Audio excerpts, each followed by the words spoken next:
Hello and welcome to Mental Athletics. I'm your host, Nick Nalbone, and today we're going to be talking about an issue that plagues us everywhere, and that's focus. In today's world, there's just a ton going on. Even right now, as you read this, as you listen to this, you probably have Facebook open in the background, maybe a Word document with half of your homework done, your phone might be buzzing, and you're probably having a conversation with your family. Maybe even sitting in front of the TV. Who even knows? But focus is essential for athletes. We need to be able to sit down and work for an extended period of time on the same task.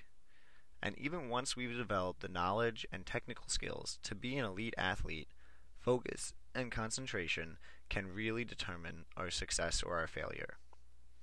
So to be successful, we need to be able to shift our focus among two different dimensions. When we make those shifts, we really can be able to do it all. Now, as our pressure to perform increases, it becomes really difficult to control our concentration and our emotional arousal. And these are two things that are absolutely essential to maximizing our performance. Concentration has broad width from narrow to broad, and it has direction. Your focus or concentration shifts and moves along all of these different dimensions, and there's 4 different and unique styles. We'll start with our broad external focus. Now, this is a little different for all of your sports, but it essentially comes down to reading the competition. Every athlete is competing with someone, whether it's you and your teammates at practice, it could be you against the clock training on your own, it could be you and 6 other boats across racing in the finals.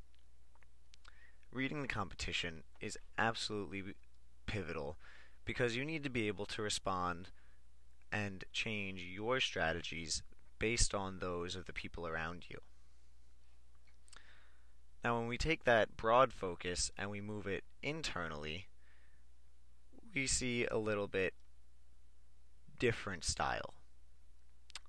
Here, we're looking at analyzing and planning, making our adjustments based on our previous experiences.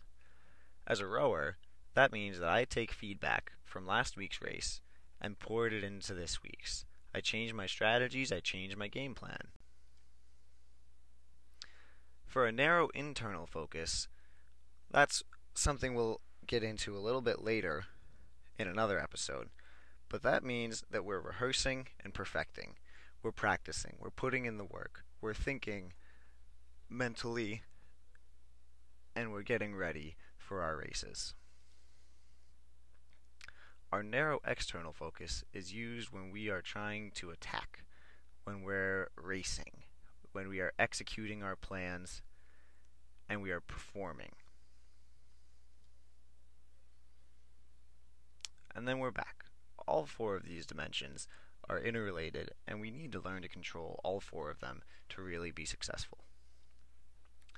Now, the biggest influence in controlling our focus is the inevitable distractions. Everybody finds distractions, from amateurs to elite level athletes. The real trick is how we handle them. And the first step in the process is to identify them. Now, your teammates and your coaches might even know what distracts you better than you do. You could be distracted and not even know it, while your team sees it very clearly. So use those resources. Talk it over with your teammates and tell them, if you think that I'm, losing focus, my mind's wandering a little bit, just give me a little cue, a little warning, and do the same for them. It's really better for everybody in the end. So dealing with our distractions is the next biggest hurdle. What we want to do is acknowledge that the distractions are there. It's impossible to completely remove them, but we can say hello and goodbye and be done with them, rather than let them continue to nag at us. The next thing that we can do is self-centering. If we notice that our focus is lacking, that we're distracted, we can take just a moment to really relax ourselves. Sit up tall, stand up straight, take some deep breaths, relax your shoulders, get ready, and then go. The most important thing, though, is to be confident. When we expect success, we will find success.